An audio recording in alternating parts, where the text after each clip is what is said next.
Ha facoltà, 4 minuti. Sempre più difficile.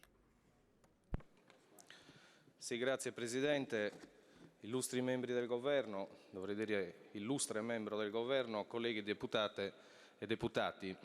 Vorrei svolgere qui oggi un ragionamento al contrario, per tentare l'operazione ardua di dare voce a una porzione della popolazione italiana che nel dibattito che da anni si va svolgendo sulla TAV non mi pare adeguatamente rappresentata. Si tratta di quella parte di paese che vive nelle valli, nelle pianure, nei monti di una sorta di corridoio zero, quello dove il treno e la ferrovia non sono che un racconto, al più un'esperienza mistico-turistica da raccontare ai figli e dove pure vivono uomini, donne, storie e racconti di un'Italia profonda, una inesauribile ricchezza dimenticata, sottovalutata, tradita. Sì, onorevole Allasia, le confermo che ci sono altri problemi in questo Paese, altre priorità, sarebbe meglio dire. Città capoluogo come Matera e Nuoro, dimenticate dalle ferrovie dello Stato e dalle tante eboli dove si è fermato Cristo ed anche il santo patrono delle opere pubbliche.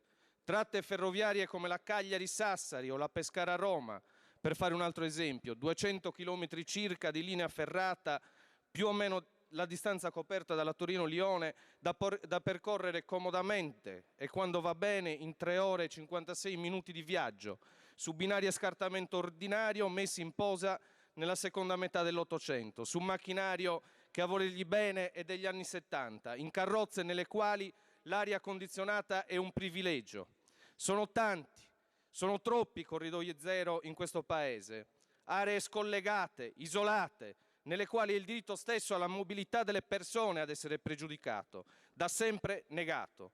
Aree del Paese dalle quali lo Stato ha ritirato i suoi presidi, ha chiuso scuole, caserme, asili, tribunali, uffici postali e stazioni ferroviarie.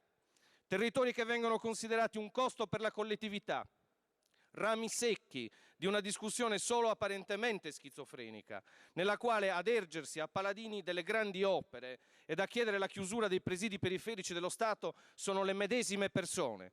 Tante, troppe le aree di pregio e dense di identità e cultura nelle quali un'idea di sviluppo non può nemmeno essere sognata, a causa dell'assenza di servizi, a causa della ritirata dello Stato, a causa dello spopolamento. Qualcuno vuole finalmente spiegare a quest'Aula ed agli italiani perché quando si parla di TAV, di ponti sugli stretti, di cacciabombardieri, le risorse, e si tratta di milioni di euro, si trovano sempre. E quando invece si tratta di investire sul welfare, sulla continuità territoriale, sul diritto alla mobilità delle persone, sull'infrastrutturazione di base, le stesse non ci sono mai.